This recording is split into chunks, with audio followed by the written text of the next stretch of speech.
Rangkaian sirkus balap Formula One musim 2022 akhirnya resmi berakhir dengan balapan GP Abu Dhabi yang berlangsung semalam. Meski tidak seheboh musim lalu, tapi sajian race di sirkuit Yas Marina kemarin memang memberikan kita ketegangan yang berbeda dari beberapa momen sedih di akhir balapan. Untuk pemenang sudah tak usah ditanya lagi. Max Verstappen lagi-lagi meraih podium tertinggi di Abu Dhabi dan menutup musim 2022 dengan total 15 kemenangan. Start dari pole position, lalu tampil dominan dan dengan santainya menyentuh garis finish di posisi terdepan tanpa perlawanan sama sekali. Podium runner-up ditempati oleh Charles Leclerc yang akhirnya berhasil mengunci posisi kedua klasemen pembalap dan konstruktor bagi Ferrari. Dia finish di depan Sergio Perez yang tidak mampu mengejar Leclerc yang lakoni sekali pit stop di depannya dan harus puas selesaikan race di posisi ketiga di race kemarin dan juga di konstruktor pembalap. Selain hasil di tiga besar, tentu ada beberapa hal yang menarik untuk kami bahas dari balapan semalam. Apa saja itu? Simak videonya sampai habis. Pertama, dan yang menjadi topik yang paling hangat sepanjang Abu Dhabi kemarin tentunya adalah balapan terakhir bagi Sebastian Vettel yang pensiun musim ini. Setelah berkarir di F1 selama 14 musim, Vettel memutuskan untuk mengakhiri karirnya dan menjalani balapan pamungkasnya di F1 kemarin. Sejak awal Abu Dhabi memang sudah diwanti-wanti akan menjadi race yang cukup emosional, baik bagi Vettel ataupun bagi para fans, terutama yang mengidolakan dirinya. Meskipun dulu Vettel banyak dibenci karena dominasinya bersama Red Bull, tapi semenjak ia pindah ke Ferrari dan karakternya yang rendah hati serta peduli ke sesama pembalap, membuat pemegang 4 titel juara dunia ini banyak diidolakan oleh para fans. Di balapan terakhirnya yang emosional, Sebastian Vettel nampaknya tak terganggu sama sekali dan masih bisa tampil 100%. Di kualifikasi dia bisa tembus sampai Q3 dan mendapat posisi ke-9. Lalu saat balapan, dia bahkan sempat menempel Esteban Ocon di depannya dan mampu bertahan dengan baik dari Fernando Alonso. Sayangnya karena strategi yang kurang bagus, Vettel harus puas finish di posisi ke-10 dan gagal membuat Aston Martin menutup musim di posisi ke-6 klasemen konstruktor. Poin Aston Martin sama kuat dengan poin dari Alfa Romeo, tapi karena Alfa Romeo mencetak secara statistik di posisi yang sama lebih baik dari Aston Martin, maka mereka berhak untuk menempati posisi 6 klasemen konstruktor. Vettel kemudian menutup karirnya dengan selebrasi burnout alias selebrasi donat di depan para penonton.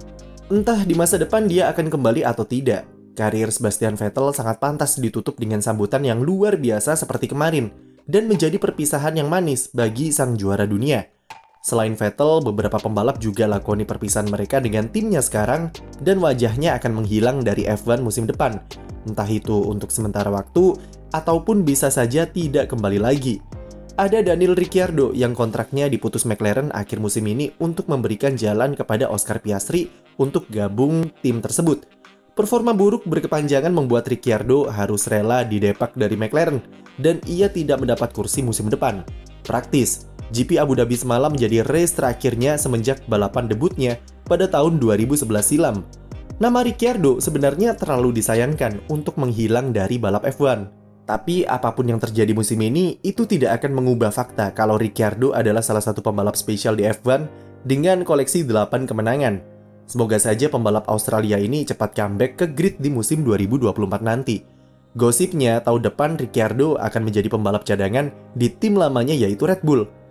Kemudian selain Ricciardo, ada juga Mick Schumacher yang kontraknya tidak diperpanjang oleh Haas, dan Nicolas Latifi yang posisinya musim depan akan digantikan oleh Logan Sargeant yang kemarin berhasil kunci poin super license untuk bisa debut bersama Williams 2023 mendatang. Mick dan Latifi sendiri kemarin malah terlibat insiden senggolan di tikungan kelima sebagai kado perpisahan bagi kita semua. Selain mereka yang menghilang musim depan, beberapa pembalap juga akan pindah ke tim baru, seperti Pierre Gasly yang berpisah dengan Yuki Tsunoda untuk pindah ke tim Alpine. Selain itu ada juga Fernando Alonso yang menutup balapan pamungkasnya bersama Alpine dengan gagal finish sebelum pindah ke Aston Martin. Dari momen-momen perpisahan, kita pindah ke aksi dan drama di sirkuit. GP Abu Dhabi mungkin adalah salah satu balapan terbaik yang dilakoni oleh Charles Leclerc dan Ferrari. Start dari posisi ketiga, mereka menunjukkan kecepatan yang cukup bagus di pertengahan stint pertama dengan degradasi ban yang cukup oke daripada balapan-balapan sebelumnya. Target Leclerc kemarin adalah finish di depan Sergio Perez untuk bisa mengunci posisi kedua klasemen pembalap. dan Ferrari melakukan segalanya yang mereka bisa untuk mendapatkan hal tersebut. Strategi Ferrari terbilang cukup berani dengan memberikan Leclerc sekali pit stop. Pembalap Monaco ini baru masuk pit pada lap ke-21 dan memakai ban hard sampai finish. Sementara Checo yang sejak awal memang sudah kesulitan dengan manajemen ban, terpaksa masuk pit lebih dini dan melakukan strategi 2 kali pit stop. Jelang akhir balapan, pembalap Meksiko ini mencoba mengejar Leclerc dengan ban yang lebih baru. Leclerc mungkin harus berterima kasih kepada Lewis Hamilton yang sepertinya membalaskan dendamnya musim lalu dengan memberikan perlawanan kepada Sergio Perez dan menahannya selama 1 lap. Selain itu, Checo juga terhalang beberapa back marker menjelang akhir race dan menyebabkannya tidak bisa mengejar pembalap Ferrari tersebut sampai garis finish.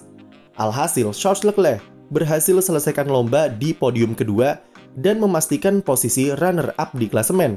Selain itu, gagal finishnya Hamilton karena masalah hidrolik juga mengunci posisi kedua bagi Ferrari di klasemen konstruktor. Meski cuma runner-up, tapi tentu prestasi ini sudah cukup bagus, mengingat seberapa jauh mereka berkembang dari musim lalu. Sebuah akhir yang manis bagi Ferrari, meskipun mereka menjalani musim yang lumayan pahit, dengan berbagai kesalahan dan masalah yang dialami. Mercedes harus puas duduk di klasemen ketiga dan segera melupakan musim 2022 yang jelas-jelas sangat mengecewakan bagi mereka. Mercedes menutup musim dengan kurang begitu baik dengan Lewis Hamilton yang gagal finish karena masalah hidrolik yang disinyalir sebagai akibat karena insiden mobilnya yang sempat mental di awal balapan. Hamilton juga mengeluhkan porpoising yang kembali ia alami di sirkuit Yas Marina dan itu menyebabkan pace mereka melambat di kualifikasi dibandingkan dengan Ferrari. Gagal finish membuat Hamilton selesaikan musim di posisi ke-6 klasemen akhir, posisi terburuk sepanjang karirnya di F1. Plus 2022 adalah tahun pertama Hamilton tanpa kemenangan dan membuat rekornya yang selalu bisa menang tiap musim akhirnya putus. Pemenang GP Brazil, George Russell, harus dihukum penalti 5 detik karena unsafe release saat pit stop dan membuat kecepatannya menurun di pertengahan balapan. Bukan akhir yang manis bagi Mercedes, dan sudah saatnya mereka menatap musim 2023 dengan perombakan besar-besaran di mobil mereka. Lalu di papan tengah, meski McLaren sudah berusaha keras dengan Lando Norris yang memikul semua beban tim, tapi mereka pada akhirnya harus mengakui keunggulan tim Alpine yang finish di posisi keempat klasemen konstruktor. Sepanjang musim ini, Alpine memang mempunyai performa yang lebih solid sebagai tim.